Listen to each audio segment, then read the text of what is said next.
When it comes to health and care policy, decisions made today will have a profound and lasting impact on the future. Decisions like, how should we balance spending across health and social care?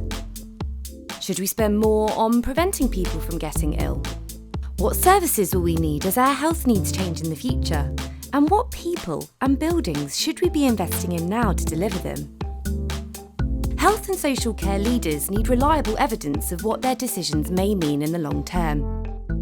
That's why the Health Foundation is launching the Real Centre. Our independent analysis and projections will help identify future health and care needs and demonstrate how these will be affected by population change, patterns of disease and new technology. Our work will explore the impact that different decisions will have, all influenced by evidence of how policies have impacted in the past. We'll help make sure that today's decisions are grounded in facts and strong evidence, contributing to a more sustainable health and social care system and a healthier future population. To find out more, visit health.org.uk/real.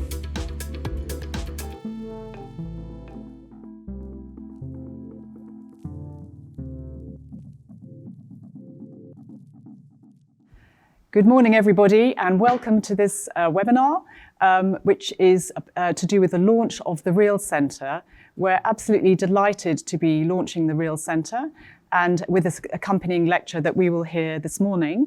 The Real Centre is the research and economic analysis for the long-term centre that the Health Foundation has funded. Why have we done it? You've just seen, hopefully, the animation, which explains a little bit about why we have funded such a centre. And our thinking is that the health service and social care, if you think about it, it's about £140 billion per year that is spent on these services. And yet, how often do we see a really good long-term analysis of the demand and supply factors that the health service and the social care system are facing, and therefore what resources are needed for the future? Too often, our analyses for spending reviews and so on are done within 3 or 4 months for an event like a spending review or some other event. And actually what this system needs, being the largest, certainly the NHS, the largest organisation in Europe, it really needs some much stronger basis for the planning of the resources that it needs into the future. By that I mean 25 to 30 years. So as a result of that, we decided, and also prompted by the Lords Commission on the Sustainability of the Health and Care System, we decided to invest in an independent centre that is really going to put this planning of resources on a much more quantitative and consistent and solid footing for the nation.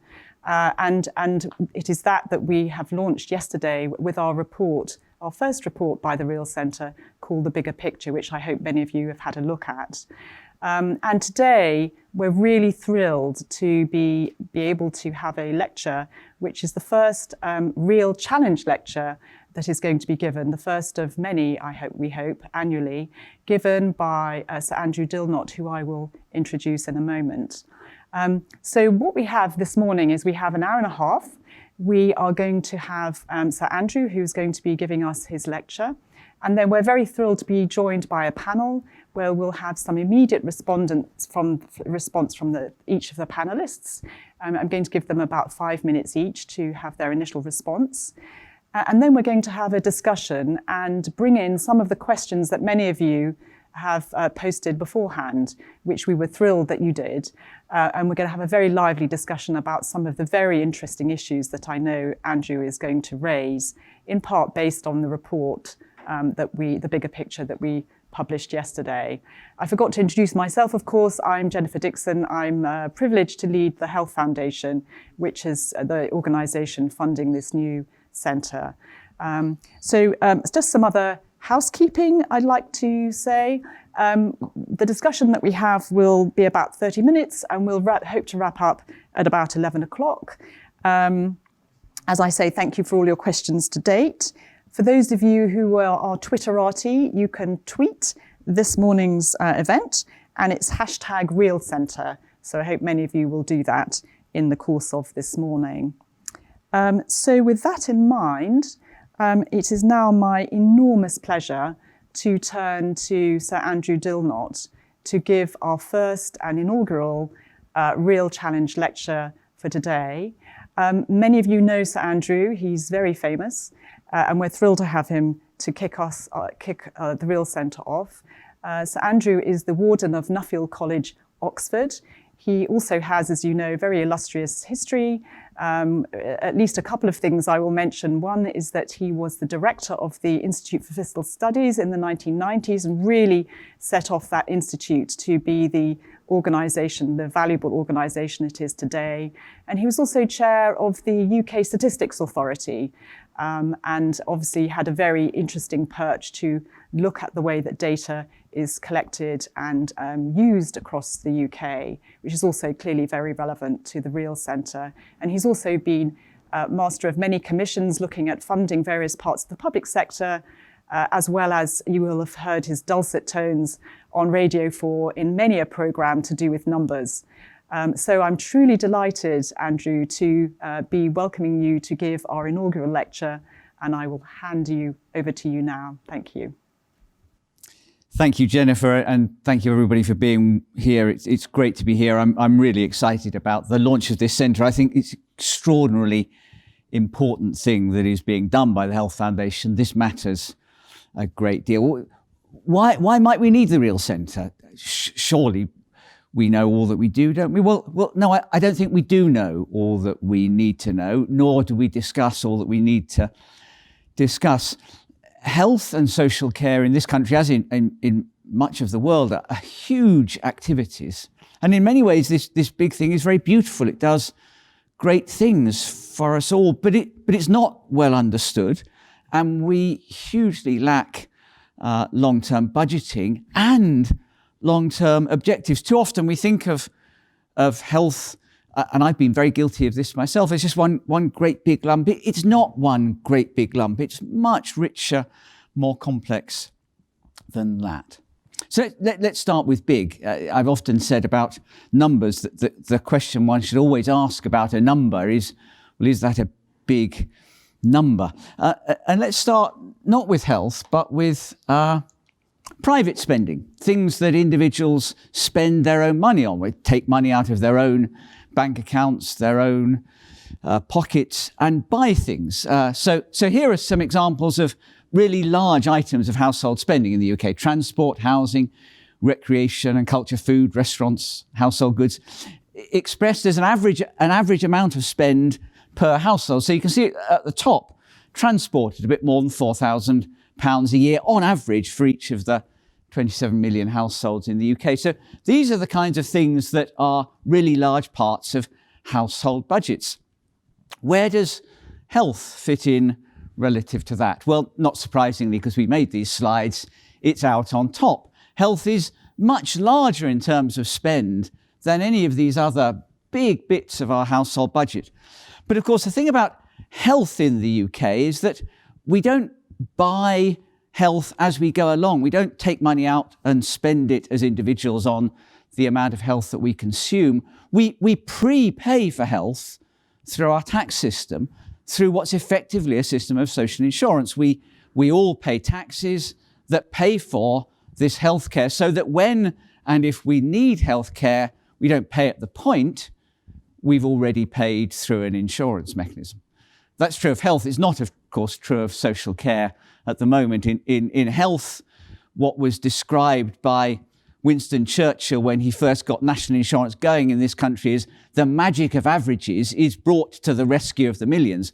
We make sure in health that if you're unfortunate enough to have a very high health need, you don't yourself have to pay for that health need. We all pay to look after all of us.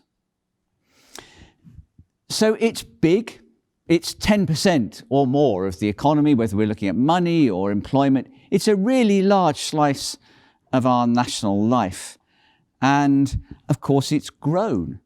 This is a chart that just shows you in two different ways. This line shows real spending, so spending adjusted for inflation. It's grown massively in real terms from less than £20 billion in current day prices to roughly £150 billion over the life of the NHS, starting way back in the late 1940s. Or if we look at it in a different way, as a share of the economy, we see that it started off around 3% of national income.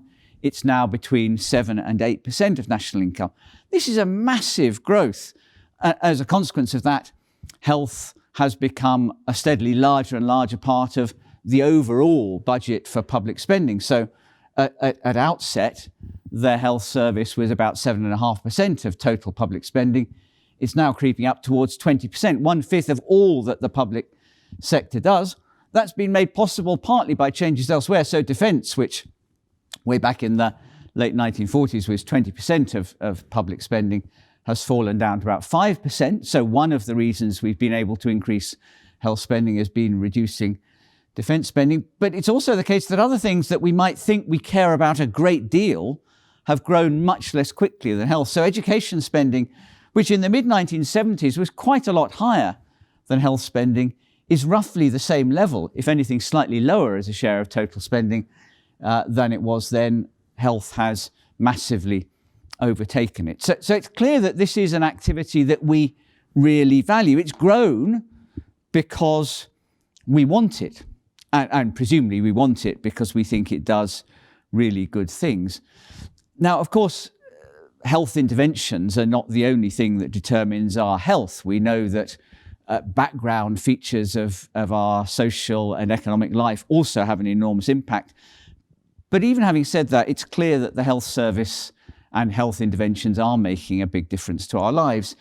There are lots of bits of information I could show here, but let's just show one, which is how long we're living. So this line is the cohort born in 1905 and how many of them survived up to the age of 100. You can see that at the beginning of the last century, there was still very serious infant mortality. Very nearly 20% of that cohort had died by the time they reached 5. Then a certain amount of death, and then death accelerating quite rapidly into people's 60s, 70s and 80s. So that's the 1905 cohort. The 1930s cohort, so I was going to say our parents, but many of you are younger, my parents, much, much lower infant mortality, so a far smaller group died, and then actually the rate of death through adult life is slower. And that means that by the age of, say, 85, instead of only 20% of the cohort being alive, which was the position from the 1905 cohort, we've got nearly 40% of that cohort alive, and that includes my mum, and I'm very glad indeed that she's still alive. Of course, this cohort, the 1930 cohort, were born before the NHS was born. What happened next? Well, the 1955 cohort, the cohort born just after the NHS was born, again, a further significant reduction in infant mortality and a further slight levelling off of this line, so that we see by the time we're up here, and of course these are projections because this group haven't yet reached their 70s, a far larger proportion of them still alive. And this improvement is continuing. If you look at the 1980 cohort, a further reduction. Of course, it hasn't gone up by as much because it couldn't go up by as much. If it went up by as much as it did before, then we'd have more than 100% of the population alive, and that's something that even the NHS can't achieve. But it is still the case that we're making improvements, and we've made even further improvements in the 2005 cohort. So say there are lots of other ways we could show data that showed that we were making progress in health, recovery rates from a whole host of diseases. It is a great story, and it's not surprising that we want more of this. As an economy, we've grown richer, we want more. Well, if we'd wanted more, we've certainly got it. This is what's happened to NHS activity and funding over the last 20 years. So here we are in 2000, 2001. We've indexed activity and funding to 100 at that point. You can see that funding, which is this bluey-green line, has increased very dramatically. It's very nearly doubled, approximately doubled. Activity has followed that line pretty well. And in fact, in the last few years, as health funding has been squeezed, activity has grown a bit more quickly. So it looks like we've got some significant productivity gains. But if we look at both outputs and inputs in the form of money, outputs in the form of total health service activity, we see a really substantial increase, a doubling over 20 years. That's a massive change. And that's a change that is far greater than the increase in the population. Over this 20 years, it's true that the population of the UK has grown a bit, but not by an amount that in any way explains this growth in activity, this growth in outputs. So we've spent more and we've got more. And I confess that that's really been my model until relatively recently for how to think about healthcare.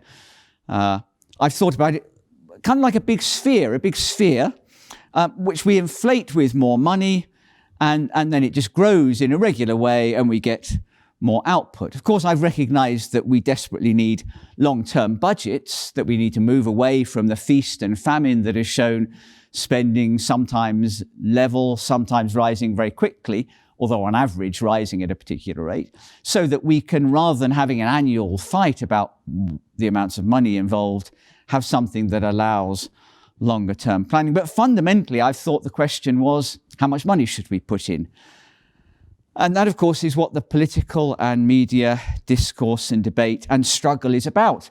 Those of you who can remember back to the early years of the Blair-Brown government will remember Gordon Brown's great triumph and trumpeting of his £40 billion, or was it £24 billion, or was it £3 billion a year or two, but focusing on putting a great deal of extra money into the NHS, or Jeremy Hunt's more recent £20 billion. So a model of the NHS is a single homogeneous lump.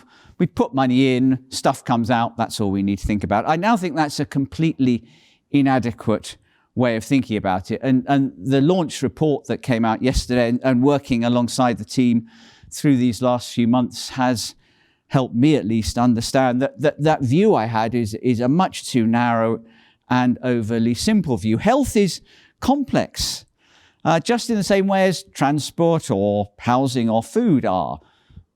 We need to know much more about the details of what's going on. It's not a sphere, it's not homogeneous, it's not expanding equally. It's actually an extraordinarily complicated shape, a polyhedron with all sorts of lumps and bumps, and it's changing its shape massively all the time. It's growing irregularly for many, many different reasons, and not always in a way that is terribly well planned, or where the outcomes are what we thought we were getting in the first place. Health is a complicated thing, and what the launch report, I think, shows is some of the ways in which that's true. So what I want to do is just go through a few of those forms of complexity so that we can think about where the decisions are made and what kinds of decisions should be made. Look at some of the things that come up out of the launch report. Let's begin with looking at the growth, the relative growth of different bits of the healthcare system over the last 20 years, which is detailed beautifully, I think, in the launch report. So here we've got some of the major items of healthcare activity, and there's more detail in the report. And this is the overall change over a period of 20 years. Remember that overall there's been a doubling, so we'd expect, if it had been uniform, we'd expect all of these bars to be at 100%. And as you can see, they're just not. Elective procedures have grown by almost 400% over this period, almost by a multiple of 5. Extraordinary change. Diagnostics, 200%. Outpatient appointments, more than 100%. And then down at the bottom, community services and GP consultations have grown by a great deal less than 50%. So we've seen a big shift towards this kind of activity largely going on hospitals and away from this kind of activity going on in the community and in primary care. But hang on, hasn't one of the main objectives of policy over the last 20 years been to move towards community care and towards primary care and not to focus entirely on hospitals? These are massive changes in composition, which at least I was not really aware of. Is this because of changes in the underlying structure of the population, was one of the questions that the team have asked. If we adjust for the size of the population, for age, for gender, for proximity to death, does that help us explain what's gone on here? Well, let's do that. That's how much change is explained by demographic change. So a little bit, and it varies a little bit across sectors, but it goes nowhere towards explaining this massive reorganisation, this massive restructuring. So what is driving the change, these big, big changes in this massive activity? Well, here's a very simple way of thinking about how healthcare activity, what's in the middle, gets determined. There's demand for healthcare from all of us. There's a supply of healthcare and funding from all of us. Because at the point of use we don't pay, we'd always expect demand to exceed supply, so we'd expect there to be a gap. That looks relatively straightforward, but of course we have to ask what's behind the demand. What are the things that determine demand? And there are lots of things determining demand. Demography, tastes, attitudes, incomes. And then on the supply side, it's not just the amount of money that determines supply. There's what's going on with technology. There's what kind of buildings we've got that we can rely on. Who's in the workforce, of course, where the funding comes from, and what's happening to costs. And then on top of all of that, determining demand and supply, we've got to put policy. Politicians and hospital managers, the chief executive of the NHS, there are an awful lot of people thinking about policy and making policy changes. There's a huge array of choices and decision makers who are, between them, making an enormous difference to what it is that the health service does. But all too often, I don't think it's very clear how those decisions are come to, and even whether they're being monitored, at least their outcomes are being monitored carefully enough to know whether we're getting what we really want. Let me give you some examples of just a few of these variables. Let's start off with costs, and all of this comes from the report. Again, look here over the last 10 years at what's happened to the annual rate of change in costs of different activities. So across A&E, costs have been rising by 5.3% a year. That's a pretty rapid increase. Outpatient appointments, an average increase of 1.1% a year. Diagnostic imaging has been getting cheaper as we've seen rapid technological progress. Planned procedures have been getting a bit cheaper. Non-elective inpatients are close to zero. Consultations in general practice have been getting cheaper. Community prescribing has also been getting cheaper. Community health services have been getting more expensive. Again, there's enormous dispersion here. And one of the things that I'm really excited about for the Real Centre is that in many areas of policy and what's happening in the world, looking at dispersion can give us enormous insight into what's really happening. Technology is changing all of the time in the way that we can do things. Look at the way that we've changed over a period of a decade, the way that we do a particular diagnostic procedure, so endoscopic examinations of the uterus. In 2007-8, some of these were done as ordinary elective cases, the bulk as day cases, and a relatively small proportion as outpatient procedures.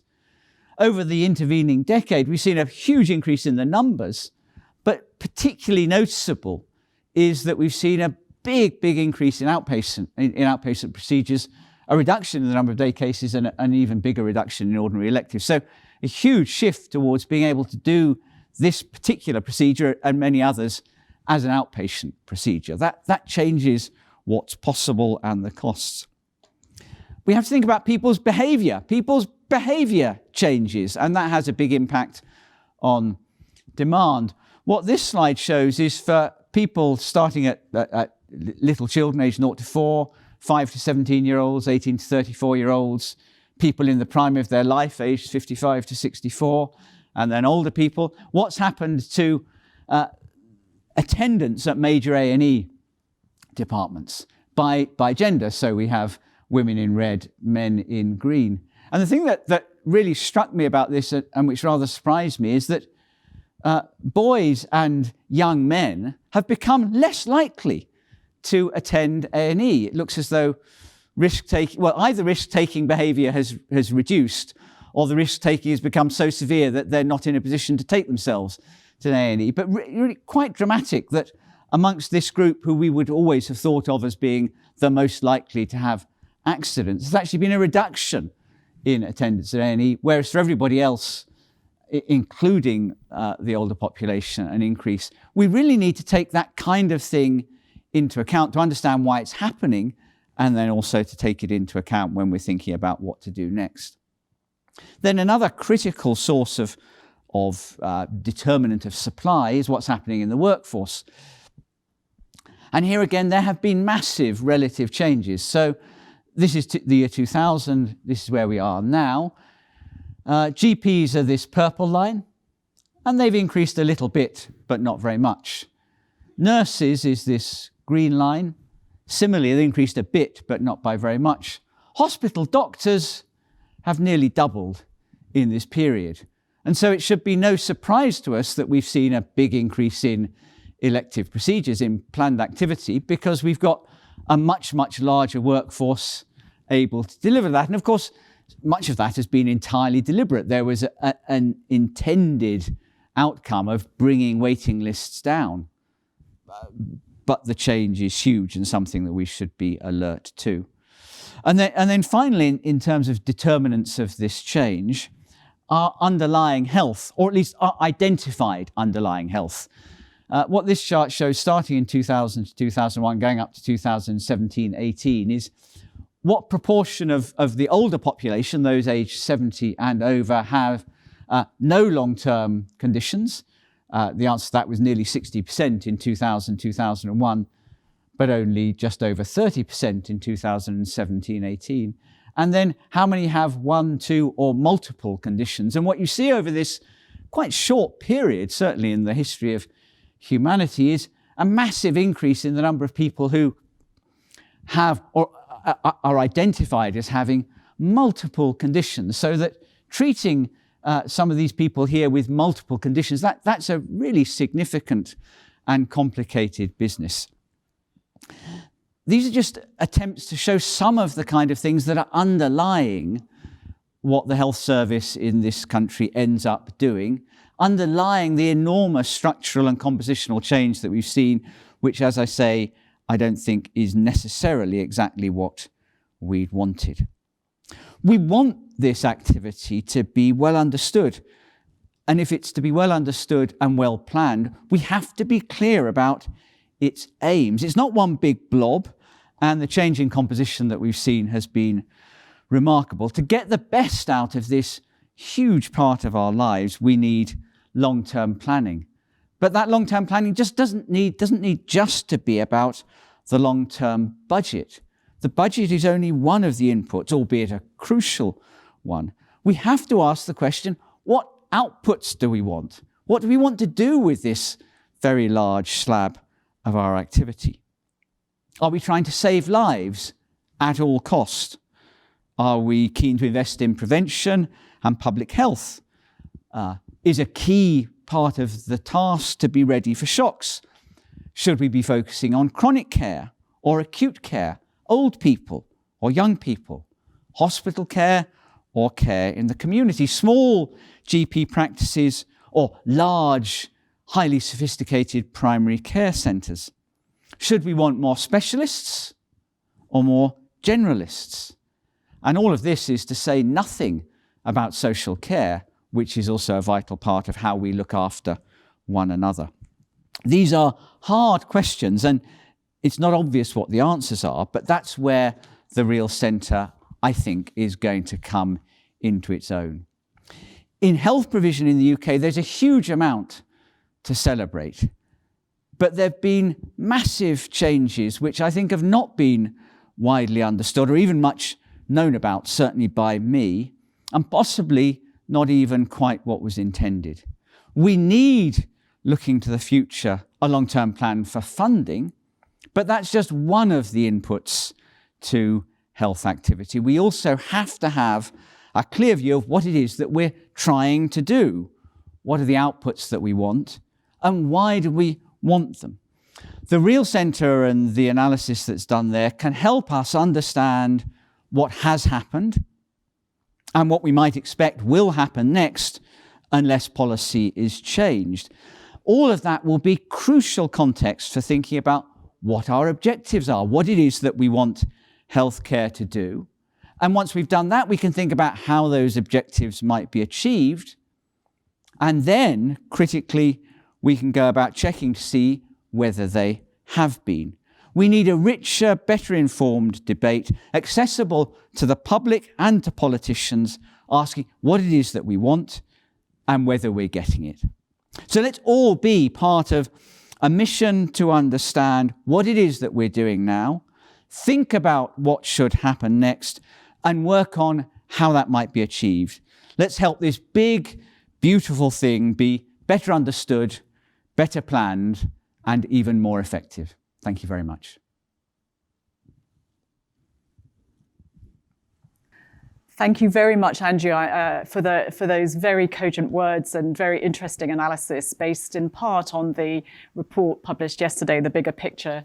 So Andrew's going to join me here now for the panel discussion. And before I bring the panel in, I just wanted to abuse my position as chair and just to have one comment. When you were speaking, it reminded me of a comment that Rudolf Klein had, an observation he had, which was up until the 1970s, between 48 and in the 70s, when that period of the NHS's existence, there was a sort of pact between the politicians and the medical profession in that the politicians were given the right to set the budget, and the docs were allowed to just do what they wanted with the money, and no one would ask questions of the other.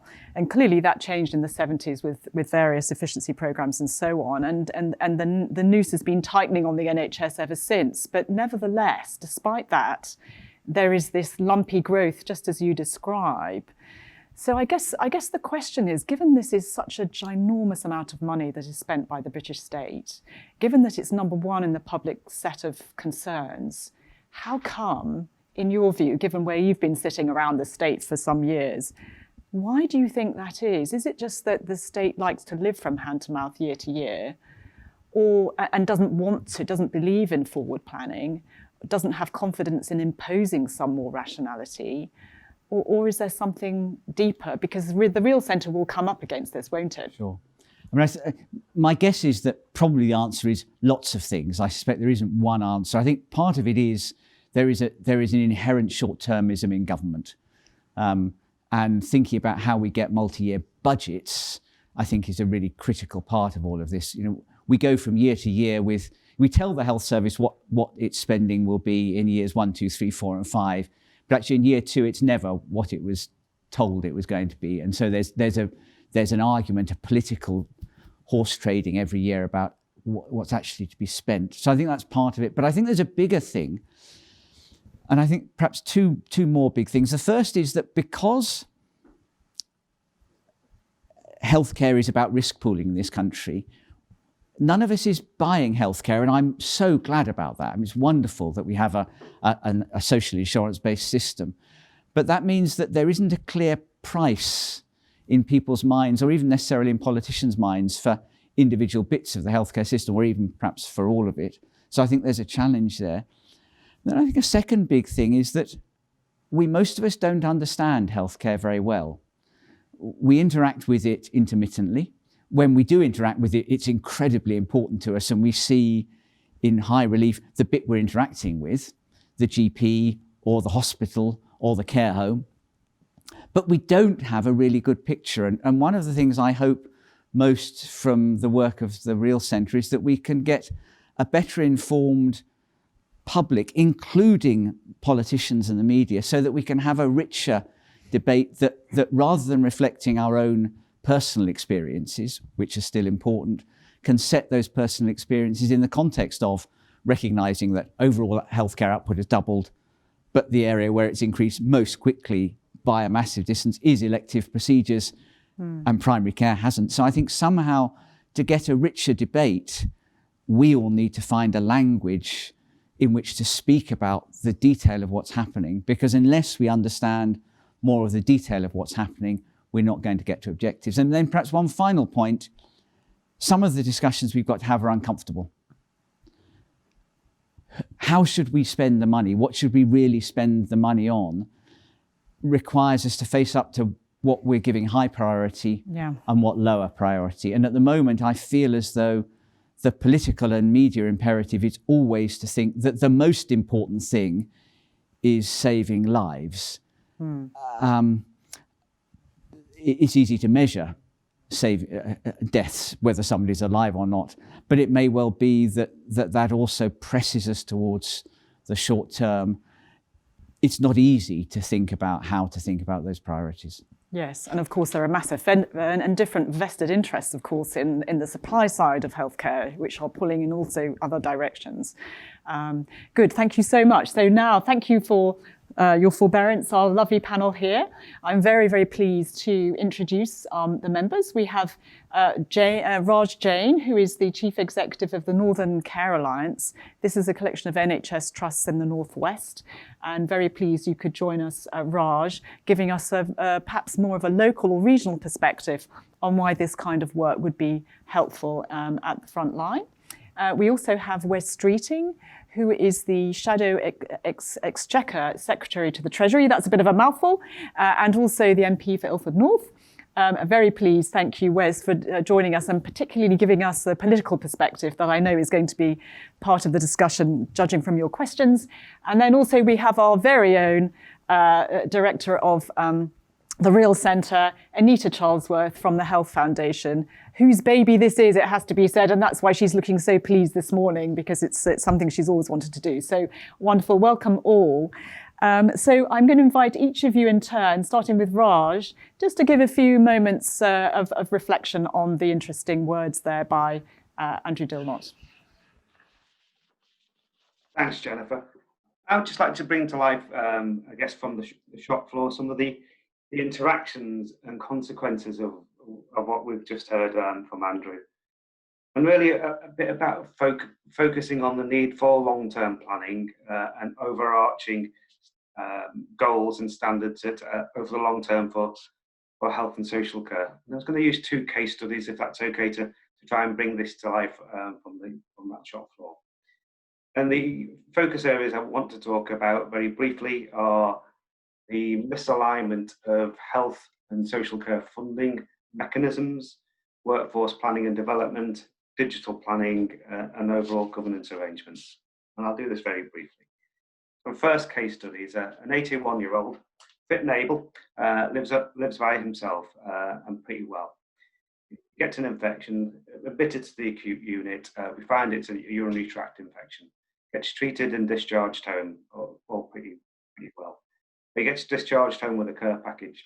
The first step of that care package is to remove a catheter. But we then find that 4 or 5 days later, a friend knocks around and finds him in his pajamas at home in a state of distress and dehydration and other things. And on investigation, we find that the first step, the removal of the catheter, didn't happen. As a consequence of that first step not happening, the next steps aren't triggered. Social care isn't triggered, and the wraparound isn't triggered around that individual. The issue that underpins this is the lack of information and intelligent scheduling that could happen today if we had taken a long-term view about how we invested in our digital infrastructure to enable all parties of that care package to understand what was happening with that patient and also to prompt when omissions happen. Numbers are really important on this. My organisation discharges about 100 people every single day. Errors occur. In some studies in Australia, it said that errors in processes of healthcare are run about 16%. Well, let's assume that there's 4%. That's 4 admissions, 4 discharges that go wrong every day. Consequence of misery on our patients, absolutely. But it probably has a cost to the health system of about 300k a week. Aren't insignificant things. So looking forward, if I had the magic wand, how would I address some of those things? I would really like to have national standards around our infrastructure that's needed to move information across our various systems. Distinctly lacking, and that leads to a fragmentation of standards at a local level where it's really difficult to connect systems and where we haven't got consistent planning to enable that man to have a good and effective wraparound care. If we had that long-term view, we could do our work much more effectively with say, the misery in that 300k per week. But we would also be able to take advantage of the rapid innovations in digital healthcare and social care packages that enables us to cope with some of the demands on our services in a much better way. Just very briefly on that overall one. Case study 2 is about a resident in a private nursing home. That resident needs diabetic care. And what happens at the moment is that the staff in the private resident home are very unlikely to have the skills to manage that diabetic patient. So a district nursing care service is called in from the NHS. The issue with that is that patient's treatment is fitted into the schedule of the district nurses as opposed to being titrated to the need of the patient. We're quite clunky in how we schedule ourselves, our needs, as opposed to what the patients need. And if you unpick this, you can see that if we had had a long-term approach, an aligned approach, where we did workforce planning and development on a consistent basis with alignment of health and care funding across the system, both private sector and NHS sector, we could get to a place where we have a single workforce development plan that enables those registered nurses in the nursing home to undertake that care. It's well within an RN's competence. It's just about training and the clinical supervision that needs to be wrapped around those staff, which can often be very difficult to get if you're in the private nursing sector. So joined up workforce planning is a critical part of this. Governance is a critical part of this as well. And my final statement would be about how is it that we do actually bring together people like that private nursing home with our services, where we have deep capacity and capability that just is not shared out amongst the system. Some significant blockages around the funding mechanisms to that, but also around the accountability or the governance mechanisms. Because at the end of the day, the private sector home wants to know who is responsible for that diabetic care if that diabetic care goes wrong. And at the moment, that's a really problematic question to answer. I'll stop there, Jennifer. Thank you very much, Raj. I think those are really two very compelling examples. And perhaps if I can just ask you a question before I move on to the other panelists. You're in a very interesting part of the world because you're in Greater Manchester. And obviously 5 years ago, there was the Greater Manchester Devo deal. I think it was 6 billion, isn't it? And then the Transformation Fund on top. Albeit you are not given a budget for 5 years hence, but you are given more autonomy over that budget. So I just wondered, to what extent could the Devo experiment, if you like, in Greater Manchester that I know has made such progress, help with the kinds of things that you're saying, particularly planning infrastructure like digital? Thanks, Jennifer. Just a clarification, we were given $500 million over 5 years against the 6 billion funding envelope. So it was insignificant, but it was not that large a cut. When you look at the annual spend that there is in GM, the advantage of GM devolution has really come about through the creation of really solid relationships between the local authority and the NHS. And in my organisation, we've been able to advance integrated care, i.e. working with our social care colleagues, our local authority colleagues in education, in housing and police, in a way that we wouldn't have been able to achieve if there wasn't that overall umbrella about integration in Greater Manchester. So we've shared some investment pots that's enabled us to address some of these issues, including partly that digital issue that I outlined. So we have a care package working in Salford, a digital care package that's able to bring social care and healthcare together. But we don't have that in Oldham, Rochdale and Bury, those other locations that my organisation covers. And the principal reason for that is about the long-term planning around digital, the long-term governance arrangements that directs funding through different silos into our landscapes, even with devolution. being in place, because it's not total devolution, it's Yes. some freedoms. Yes, yes. Thank you for that. So I think we might return to the Devo issue because, of course, if national government has tin ears when it comes to planning, maybe there's more scope for, places like Greater Manchester that has a little bit more leeway.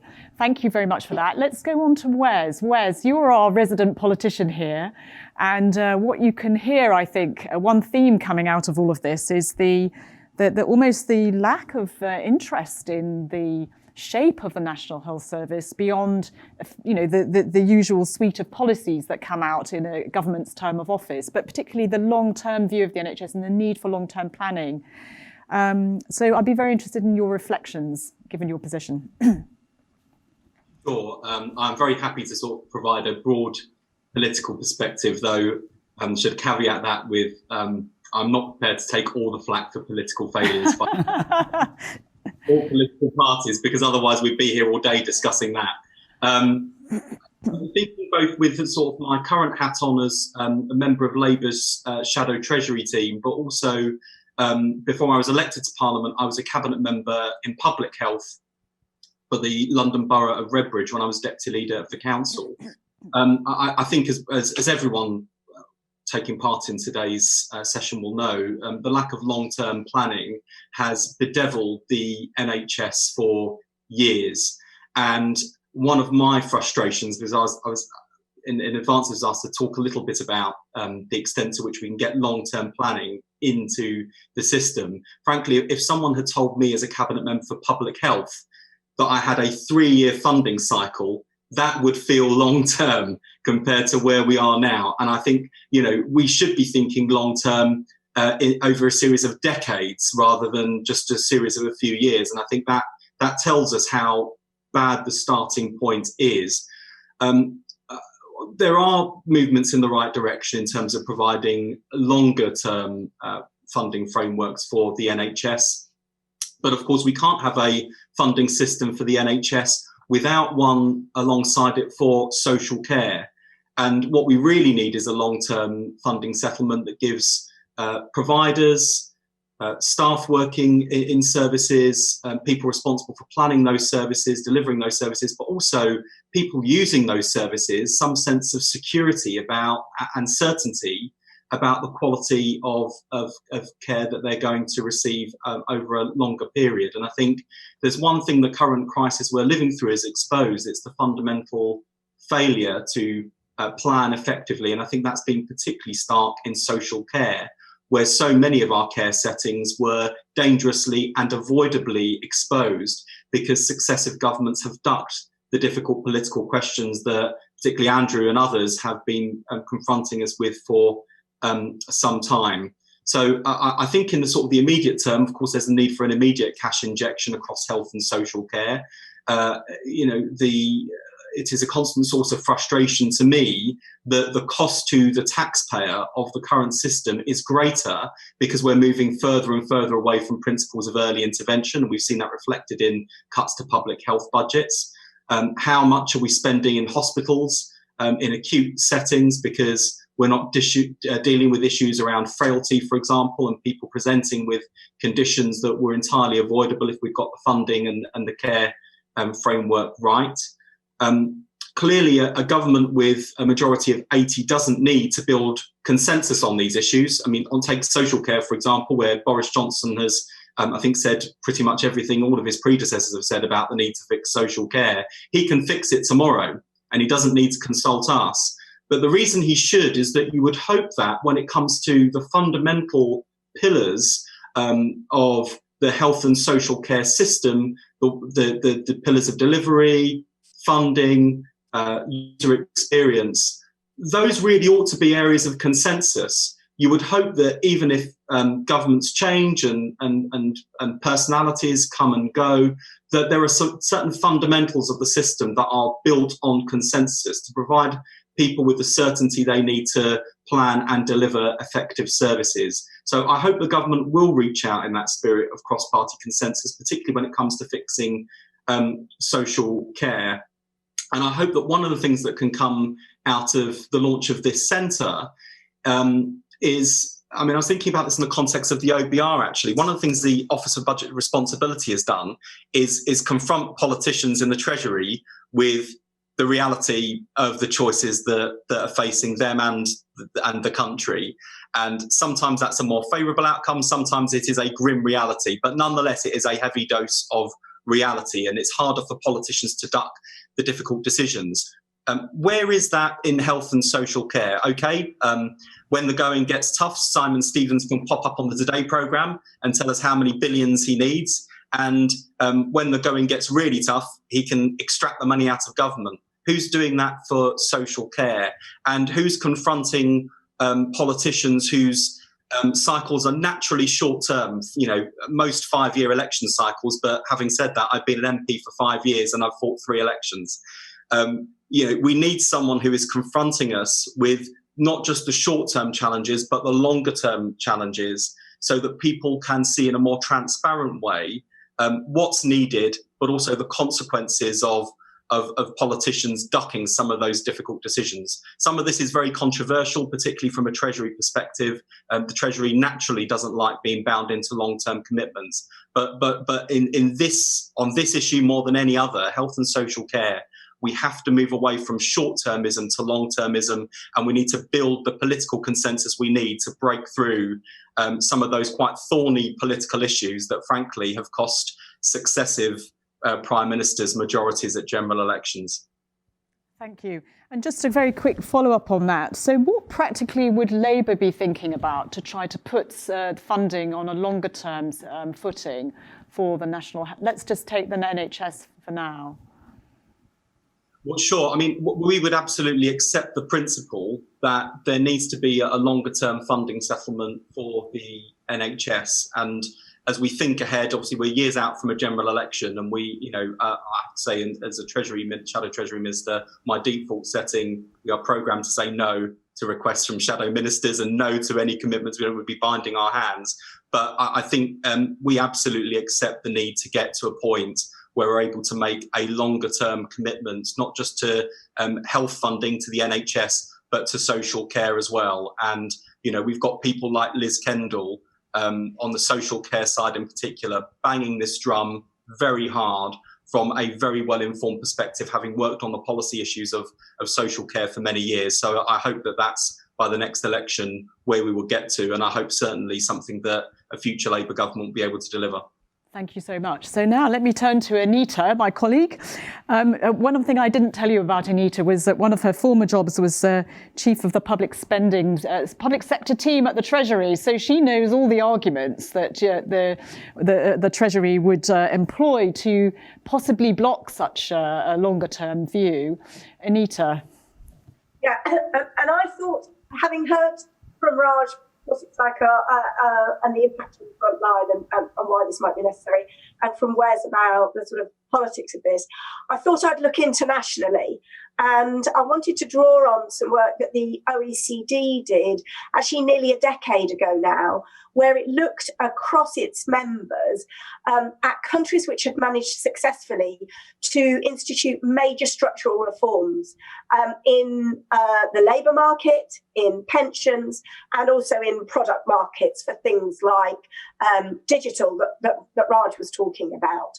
And, you know, at the moment in particular, we've obviously for several years now been in a period coming out of 2008 financial crisis where experts, if you like, and expertise and evidence was discredited in much popular discourse, and there was quite a wave of populism that we've seen.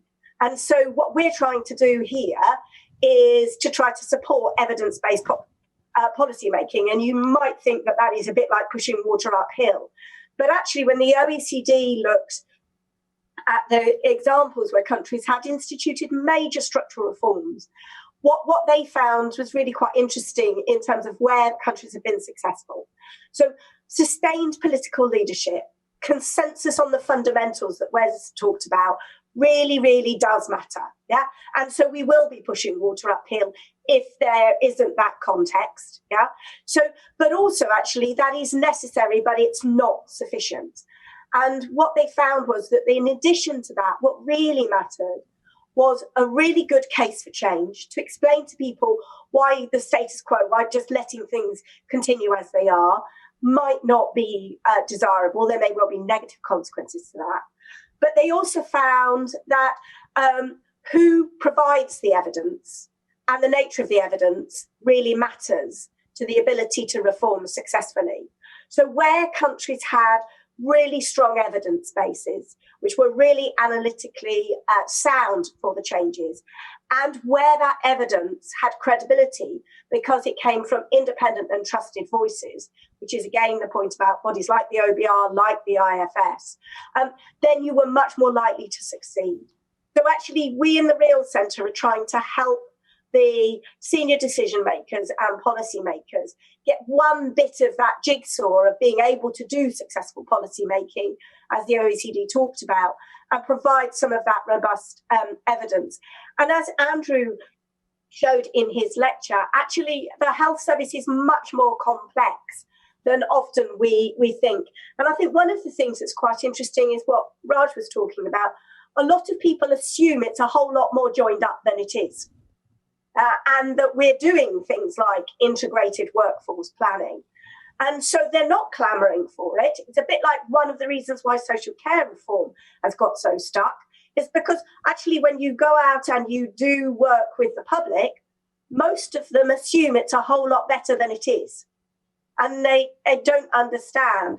And so I think there isn't that accountability and pressure for reform often on these issues, because people assume that it's actually all happening at the moment. And I think one of the things you see from history, which is really, really important, is that we do need longer term funding settlements, absolutely. But we need that also in the context of real alignment and integration with other areas of work. So I'm going to draw there on a second study that the OECD did when it looked at healthcare systems across advanced economies. And it looked at which were more high performing and which were less high performing. And actually, when you looked across those systems, all of them aimed to deliver universal healthcare coverage. Yeah? It didn't find that there was one model of healthcare that was unambiguously better than another. Yeah. So in France, you have, and Germany, you have social insurance. In Sweden, like us, you have a tax-funded system, but more local tax. All of these systems, it didn't find one model worked better than another, as long as you have that principle where people are protected from catastrophic costs and it provides comprehensive cover. What they found, though, is countries differed really starkly in how well they managed their system, in that it wasn't some silver bullet individual policy. It was the actually really tedious detail of getting things like your workforce policy really well aligned with your funding, really well aligned with your digital strategy, well aligned with what you were trying to achieve and how you're regulating your system. Actually, this is heavy lifting work where you need to get all your ducks in a row. And it's that we have done less of. And I think this is important when you start to think of a Treasury perspective, because the Treasury has two roles. Bit of jargon here. It's a finance ministry. It worries about how much you're spending at any particular point in time, and do the books add up? Obviously, at the moment, they do not, but it does worry about that. And as Rishi Sunak said in his Conservative Party conference speak, he will be worrying about that again very soon. But it also has to be what's called an economics ministry. So one of the reasons that we've been struggling for a decade now, since the 2008 crash, is because our productivity growth as an economy has been absolutely sclerotic.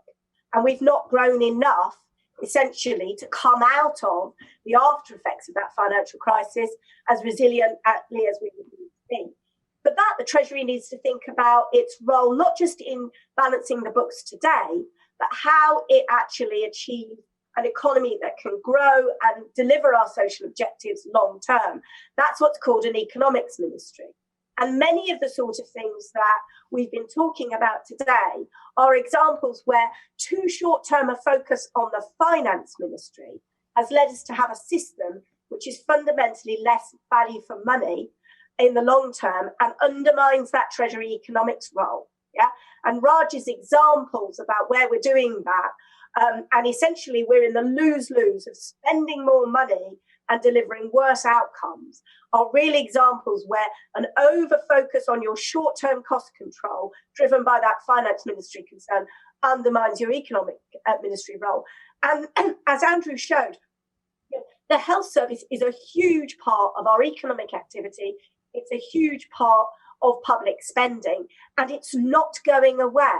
So we really do need to address to adopt more of an economics ministry focus, even within the Treasury. Thanks. I think that's a really interesting point, isn't it? Because so many debates go on about, is the NHS sustainable? And actually a deeper question could be, how come the economy is not strong enough to power the health service that we all want and need, as is the case in other European countries, as we see. So thank you for that, Anita.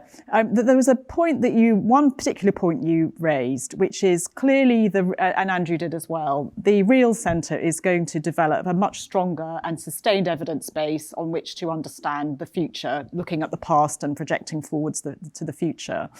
But you also talked about the need for consistent leadership along this pathway. So I guess the question there is, can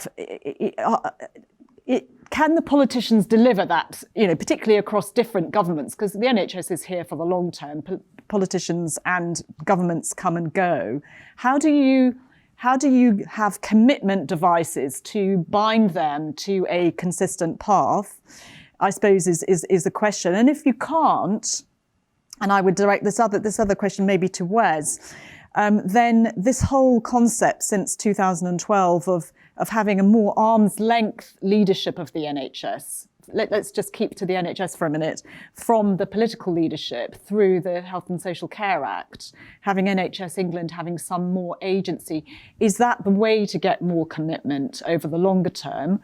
Or thirdly, is it actually through a more devolved agency in the way that we've just been discussing with Greater Manchester? So how do we, if we've got a more sustained evidence-based, how do we get more sustained leadership, whether it's political, national or regional, or indeed technical leadership from the NHS? Sorry, that's a big question and a long one.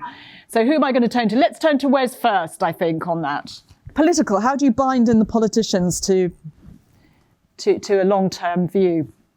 I was hoping you were going to give that one to Anita first. But I think you're right about, we've had strong objections to what the coalition government did in terms of, the big NHS reforms. But as you say, that arm's length leadership has been useful in that, as I described earlier, there are moments, and Simon Stephens chooses them well, but there are moments when that leadership can stand up as a trusted voice with the public, deliver some hard truths like to politicians, and ultimately extract, if not everything he wants, at least move the government in the right direction. And I think that's a model that has been successful. I'm not sure we should just give up yet on political consensus when it comes to sort of some of the big questions ahead, particularly around social care, because I remember when Andy Burnham and Gordon Brown were savaged by the Conservatives for threatening to introduce a death tax.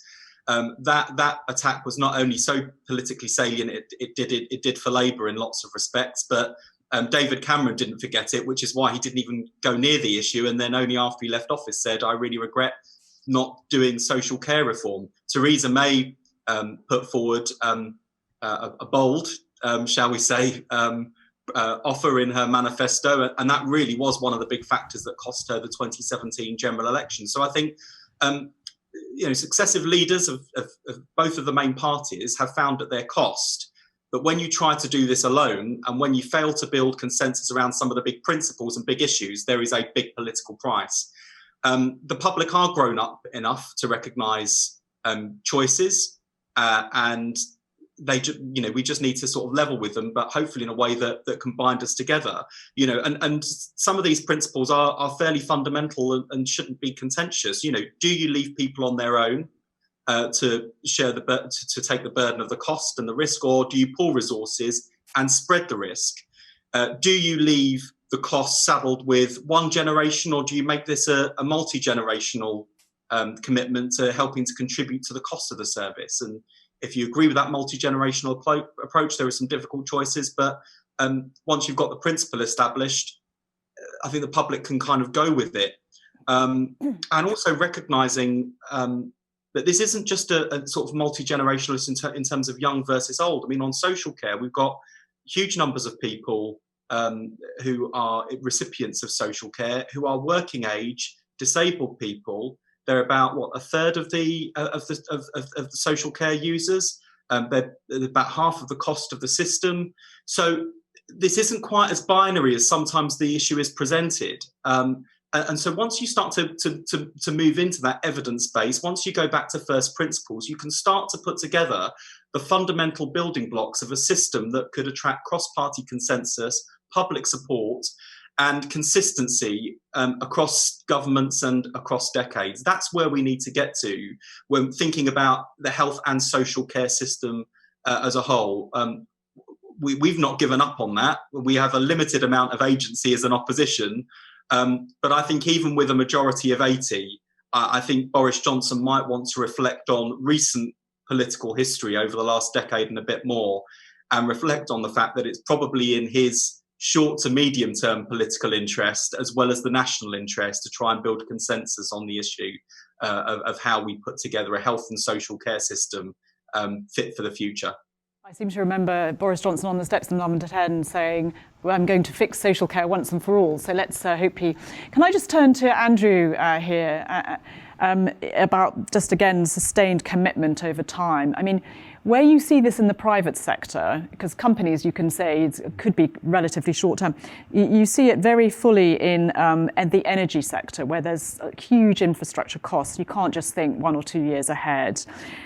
We have something which is called the Infrastructure Commission, or we did have, I don't know whether it's still, So we have had to think about big public assets for the long term. And I just wondered if there were any lessons that you can think of from that kind of approach that could be applicable here to the National Health Service with respect to political commitment. So I think there are. I think there are two things that we probably need. One is we need some structures within which the long term becomes real. So if we have long-term planning, we've got somehow to get some long-term budgeting so that the people running the health system can genuinely believe that if they do something that has benefits in the long run, they will see some budgetary benefit from that. So we somehow have to tie the multi-years together, and that's difficult in the public sector. But the other thing that I think is essential, and I think the thing that struck me much more thinking about this over the last 6 months and seeing the great work the team have done, is to do that, we have to know what it is that we're trying to achieve. So the National Infrastructure Commission has a pretty clear set of objectives, and it's working across many areas, but it has a clear and well-defined set of objectives. For us to be able to do multi-year planning and budgeting and operations in health, we have to know what it is that we're supposed to be trying to do. We have to know whether we are trying to move more towards care in the community and at primary level, or whether we're trying to focus on specialisms in hospitals. We have to make those decisions, which I think are quite uncomfortable but essential. Because unless we have a clear set of objectives, we're not going to be able to achieve them in the short or the long run. And I think that's a really big challenge. I think we can help with the long-term planning and the backup through organisations like the Real Centre. I think it is worth thinking about some of the comparisons with organisations like the Office of Budget Responsibility, the Bank of England. I think to the extent that we can create trust in the background material, we can help with the policy making. But the policy making has to be not just about budgets, but about objectives. And there, I think, we're still all at sea. Yes, it's true, because the Real Centre won't obviously be addressing that. That's something for government, isn't it? Well, and indeed for the NHS itself. Government has to make the decisions, yeah. But I think the Real Centre can help by saying, well, look, the objective might be A, B, C or D. If the objective is A, this is an effective way of achieving it. If the objective is B, this is an effective way of achieving it. So I think back, there's too much autobiography, isn't there, and everything, but I think back to my time at the IFS, 20 hugely enjoyable years. And I think what we thought we were trying to do at the IFS was set just that context, not say what government tax policy should be or what government social security policy should be, but if your objective is to have a tax system that is more progressive or that encourages investment, these are effective ways of doing it, these are not. And I think slowly over the last few decades, we have got a better informed debate about many economic public policy issues. And I hope that what the Real Centre can do is contribute to that in this huge area of health, so that people understand more the role of workforce planning, the role of the balance between primary and secondary and tertiary care, the interactions between health and social care. There's so much richness in information that can help us in deciding what the objectives are. The Real Centre can't in the end decide what those objectives should be, but it can say, these are the range of objectives you might have, these are where those objectives might clash with one another, and this is how you might achieve them. And that will be a great step forward. Yes.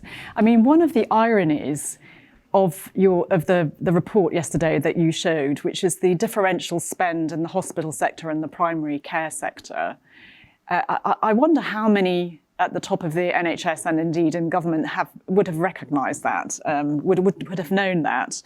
And the irony being, I'm sure Raj and Anita and certainly I, having knocked around healthcare for rather a few more decades than we'd like to admit, can only just point to the number of ministers, the number of successive governments who've had as a key objective to shift care out of hospital into the community. And despite that, we see the graph that you showed. So something very powerful is afoot to stop even consistently articulated political objectives, which aren't really party political objectives. Yeah. So the question there is, what is at play here? What forces are causing some of this extreme lumpiness that you described that have skewed some of the investments? And some of that may be very uncomfortable. So Raj, I was going to turn to you because I know you've been very active trying to push care into the community, and you might see this much more at a local level. Thanks, Jennifer. Just to bring that statistic alive about the inequity in expenditure between the acute and primary care, I spend more in my outpatient departments than the entire primary care budget. And when you say that, people don't believe you. It is a fact. Where I go with this is the hope, I guess, that a centre like the Real Centre can enable us to have a much more informed conversation at our local level with our local politicians and with local people. Because what we can't continue is to grow our A&E department with that increase in unit costs that Andrew displayed earlier on. The only way to that is what's happening now. I'm continuing to grow my urgent care system, my A&E departments, other than when we've been able to achieve a really good consensus of opinion with local politicians, local GPs, and members of the community to do something different about urgent care. And that's taken years to do. And so I'm really proud to say that in Salford, we have bent the curve on urgent care admissions to A&E, but it took us years to do that. And it took us, in the absence of having an evidence base of being able to present to local politicians and local people about the impact of what could happen if we were to change the way the investment profile of hospital versus community services. So I think that the relative independence of that intelligence and that analysis is hugely important. But I really support what Anita said earlier on. And then it's got to be localised, because I think that local discourse is key to changing this dynamic that we have in health services about bringing everything into the acute. Thank you. I mean, it's very compelling, isn't it, that when people think about the National Health Service, they think of the role of rescue, they think of emergency care, they think of the TV with the doctors and the nurses in the ICU.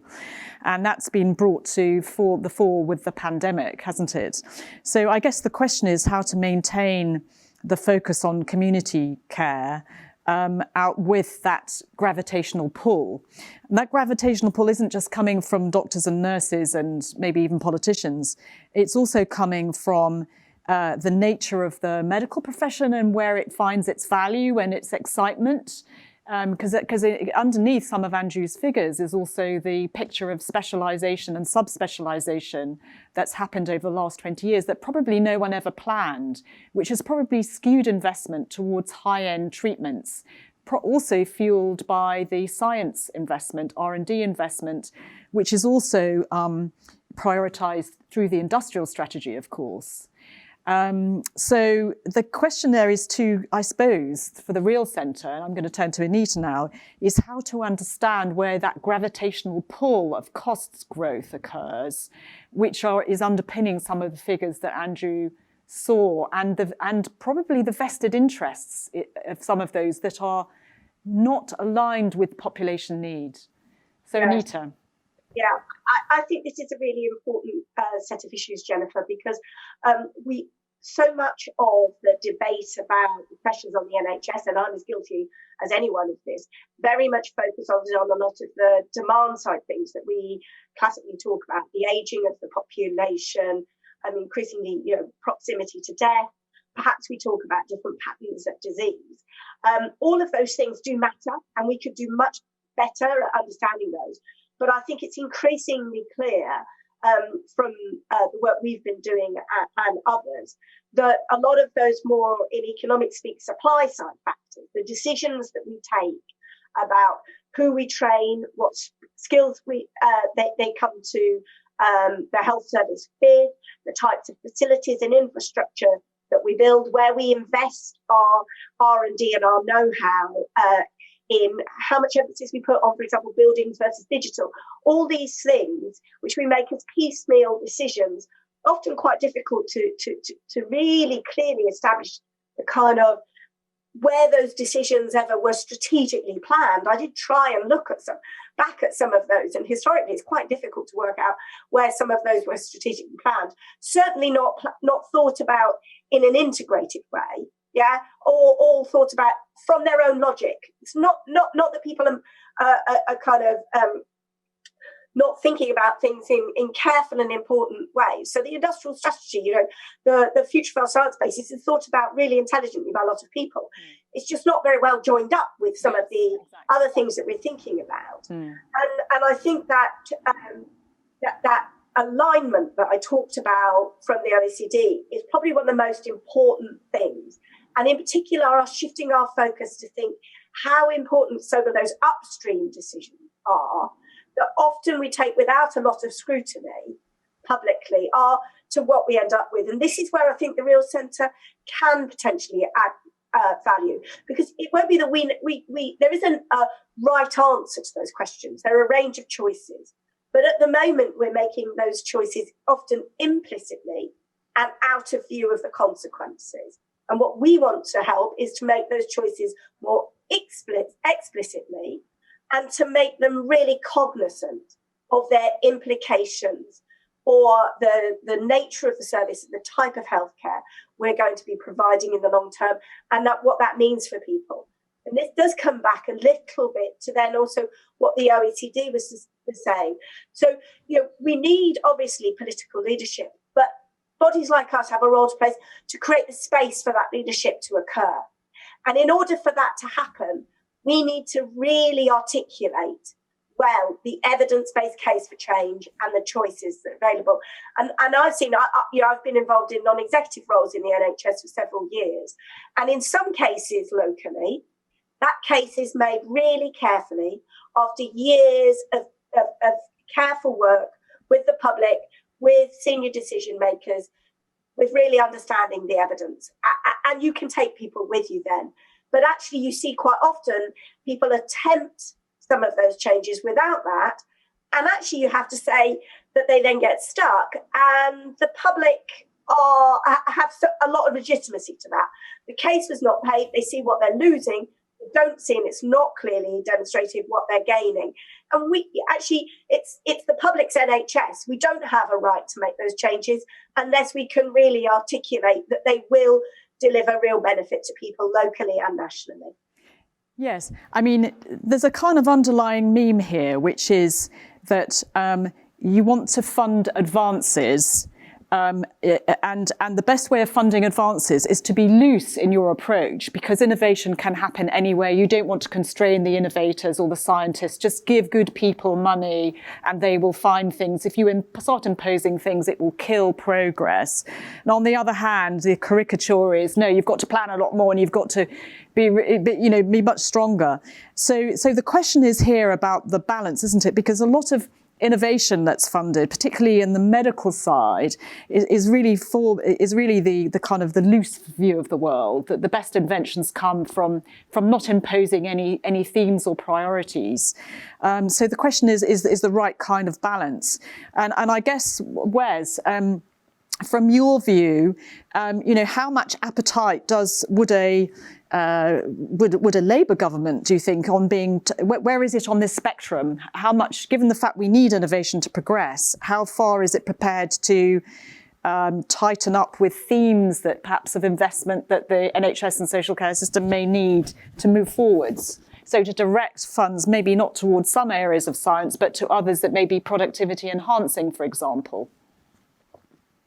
Yeah, and I think this is a classic, but I have to be careful what I say here because I'm sort of veering very much into sort of John Ashworth territory and the sort of the natural sort of Treasury sort of bean counter starts to kick in as well in terms of thinking, you start talking about sort of the productivity enhancing gains and, the sort of the lights start flashing and you think about the UK's overall productivity challenge, the extent to which health and social care is such a big part of our economy and where productivity gains in this space would make a real difference to the overall economic picture. So all of my Treasury instincts say, absolutely that's where the sort of the focus should be directed. Sort of balancing that off against the overall health priorities, though, I just think as a general point of principle, particularly when you've got a system which is as large and complex as this, having that clear leadership from the top is really important. And that's very different from someone sat in at the top of a government department pulling levers and trying to micromanage and direct. It is simply about saying at a very top level, these are the priorities of the government. These are the issues, these are the priorities and areas that we think would best serve the public interest. And we are giving you, this very vast and diverse workforce, that leadership from the top in order that you can plan and deliver the services that work towards those goals and aims. And I think this is a problem that's plagued successive governments, but I think is a particular challenge sometimes for the character of Labour governments and sometimes what can be centralising and status instincts of our politics, which is a belief that if you want to get the right outcomes for the public, you need a minister, a secretary of state at the top issuing quite detailed commands to people working on the front line. I really don't think that works. I think there is no point in having a professional workforce, experts in their field, people who are frontline practitioners being told how to do their jobs by elected politicians or civil servants with good intentions in Whitehall, but not necessarily that practical experience. But that's why the thematic leadership is important. But ultimately, I think the whole thrust of government has got to be about transferring power out of Whitehall into communities and into people who really understand the public services they're delivering, the communities they're serving. But they just need to know the goals that they're working to. I think that's the sort of balance we need to strike. Thank you. That's a relief to hear, I think we'd all say. Thank you. I just want to turn to another theme of questions that some of our audience have put forwards, and they're obviously on workforce, which we have touched on a little bit. I know there's a lot to be said, and I noticed some of the work Anita has produced, actually, which wasn't shown today, is some stark figures about the proportion of the workforce that is trained internationally. I mean, we obviously very much welcome in the NHS international doctors and nurses, for example, and other clinical professionals. But the proportion of individuals trained abroad is phenomenally high. So the question there is, did we plan that? Did we notice? What do we think about that? Is there something about having more domestic? Anyway, big issues about workforce. It is obviously the biggest cost item, if you like, in the National Health Service. And it's also very relevant to how we use the workforce better in future if this is a scarce commodity, and indeed how technology can help to restructure the workforce where that is helpful for sustaining the National Health Service. And just on that, before I turn to Anita and Raj, particularly on the workforce side, just looking at the industrial strategy, I think is an excellent strategy. There isn't really a strong theme in there which one could have imposed, which is really looking at the intersection of technology and the workforce to increase sustainability of one of our biggest assets in the country, which is the National Health Service, which you would think would be there. It's mostly it has other aims. So that's a case in point where there hasn't been that theme imposed. So Anita, I wanted to ask you a little bit more about the workforce. And there was a question someone has asked, which is, what has prevented this kind of demand and supply modelling for workforce in the past, and how might these barriers be broken? Well, I think there's a difference between having an open workforce and an NHS that really welcomes people from other countries. It is part of a global community where people spend time in other countries, learning from other systems, sharing knowledge. And that's part of that vibrant culture of innovation and knowledge exchange. And a society that just systematically undertrains. Yeah? So we rely permanently on taking staff who cost a lot to train from other countries who invested in that training. And so we have systematically undertrained for decades and decades nurses and doctors, and we've got away with that from the get out of jail free card, which is our ability to recruit internationally because we've been an attractive place to come. I think that has been a false economy and a classic example of finance ministry put above economics ministry. I mean, one of the worst decisions that has been taken over recent years was the decision to reduce nurse training places earlier in 2011-12, to save a bit of cost in the short term, and ended up with a ballooning agency bill.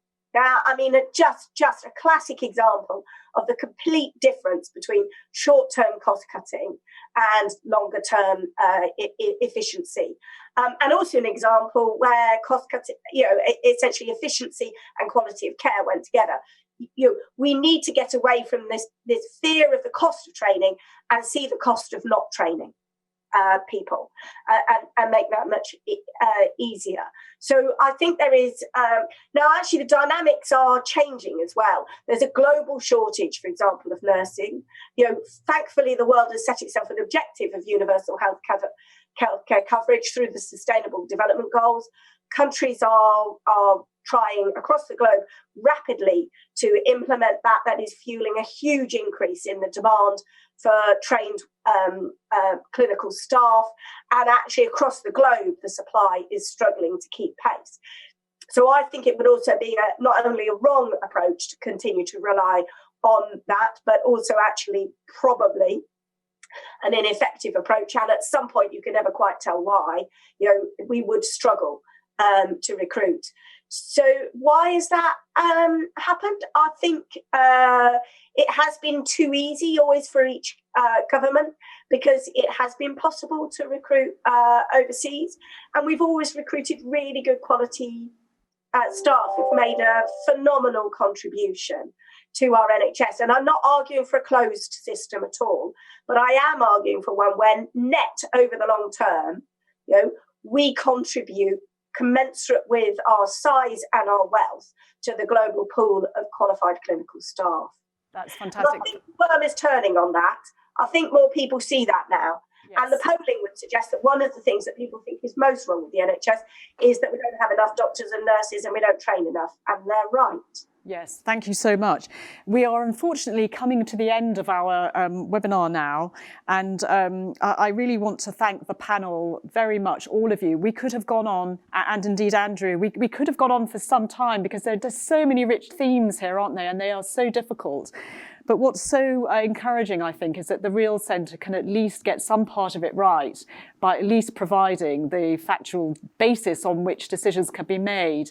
And also there's probably, as I think Raj was saying, there's probably a bit of a communications job with how cute we can be, not just beaming this message to government and whether it's national or regional, Raj, but also to the public to try and change the weather of the conversation. We are hooked on emergency care, aren't we? And and the here and now. So is there something that we can do here to try to change the weather, or is that too much for the Real Centre to lift by itself? That's a question we will come back to.